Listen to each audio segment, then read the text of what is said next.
Dhami cabinet की बैठक खत्म हो गई है और इस बैठक में लगी है कई प्रस्तावों पर मुहर। सचिवालय में चल रही थी कैबिनेट की बैठक जो कि खत्म हो गई है। कई अहम मुद्दे थे जिन पर आज कैबिनेट में चर्चा हुई है। बैठक खत्म हो चुकी है। अब इंतजार है कि कई प्रस्तावों पर जो मुहर लगी है, दरअसल वो प्रस्ताव कौन से हैं।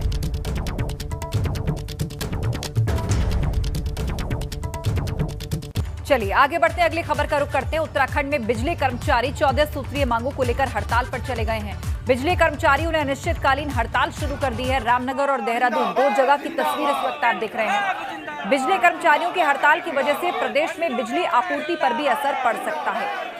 देहरादून और रामनगर दोनों ही जगह पर बिजली कर्मी किस तरह हड़ताल पर है वो आप तस्वीरों में देख रहे हैं।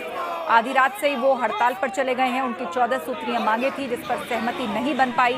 उसके बाद उन्होंने इस हड़ताल की शुरुआत कर दी है, जिसके कारण प्रदेश में बिजली आपूर्ति बाधित हो सकती है। लोगों को बिजली संकट का सामना करना पड़ सकता है।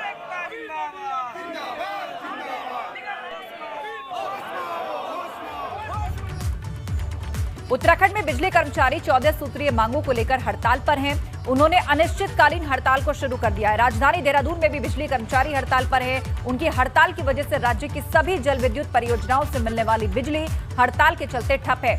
इसके चलते यूपीसीएल को 400 मेगावाट बिजली कटौती करनी पड़ी और महंगे दामों पर एनर्जी एक्सचेंज से करीब 250 मेगावाट बिजली खरीदनी पड़ी। वहीं हड़ताल को लेकर मीटिंग का दौर फिर शुरू हो गया है। ऊर्जा भवन में 3 निगमों के एमडी ऊर्जा विभाग के कर्मचारियों के साथ बातचीत कर रहे हैं।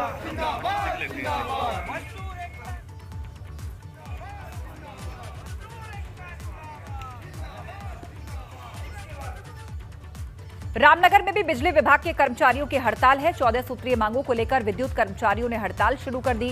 रामनगर में कई जगहों पर विद्युत आपूर्ति ठप हुई है, जिससे लोगों को दिक्कतें हो रही हैं।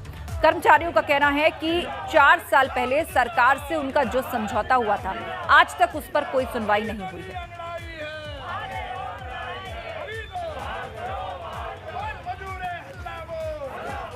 सभी Uttarakhand power corporation limited, PTCUL और यूजेवीएनएल सारे कर्मचारी पूरे प्रदेश व्यापी हड़ताल में हैं। हमारी 14 सूत्रीय मांगे हैं, जिसमें विशेष मांगे हमारी समयबद्ध वेतनमान को लेकर। लगभग 4 वर्ष से हमारा समझौता हुआ था सरकार से। उसके बाद हमें आश्वासन दे रहे हैं, कोई भी ठोस निर्णय नहीं लिया गया है।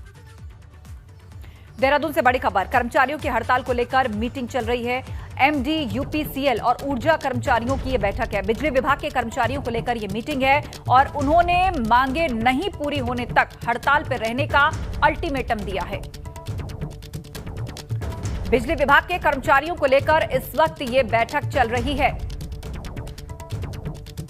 मांगे नहीं पूरी होने तक हड़ताल पर रहने का अल्टीमेटम दे दिया है सभी बिजली कर्मियों ने।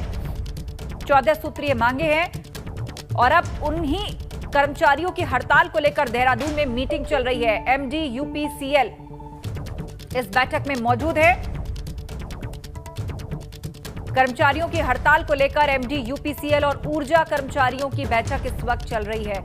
अब देखना होगा कि इस बैठक के बाद क्या महत्वपूर्ण फैसला होता है, क्योंकि जो भी इस बैठक में तय होगा उसके बाद यह पता चलेगा कि अब बिजली कर्मचारियों की हड़ताल खत्म होती है या फिर इसी तरह जारी रहती है।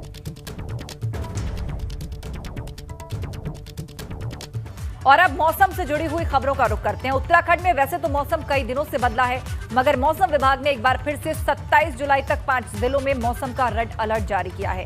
मौसम विभाग ने 5 जिलों में भारी से बहुत भारी बारिश की आशंका जताई है। कौन से जिले आपको बता देते हैं। पिथौरागढ़, बागेश्वर, नैनीताल, पौड़ी और देहरादून, इन 5 जिलों में रेड अलर्ट है।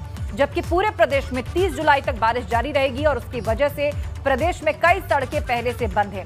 ऐसे में बारिश बढ़ी तो परेशानी और बढ़ सकती है।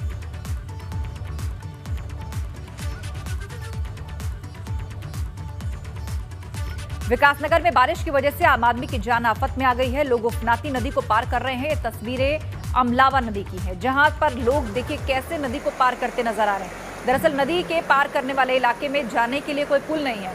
इस कारण लोग इसी तरह से नदी की धारा के बीच से होकर दूसरी तरफ जाते हैं। लेकिन सवाल यह है कि अगर नदी का जलस्तर अचानक बढ़ा तो इन लोगों की जान पर आफत आ जाएगी।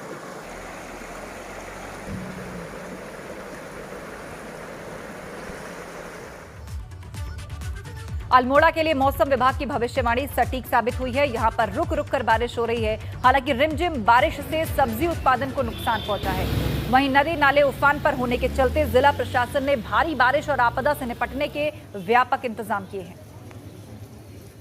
अलर्ट पे है पूरा, इसमें प्रशासन अलर्ट पे, और हम लोगों ने हर जगह जेसीबी को स्टेशन कर रखा है। एक से स्थानों पे हमारी एम्बुलेंसेस भी वो तैनात हैं जो ट्रांसशिपमेंट के लिए तैयार हैं, तथा ये भी पूरी सजगता के साथ सभी अधिकारियों को भी निर्देशित कर दिया गया है कि अपने अपने फील्ड में रहें और कोई भी अगर आपदा आती है तो तुरंत कंट्रोल रूम को स्थापित करें ताकि त्वरित कार्रवाई की जा सके।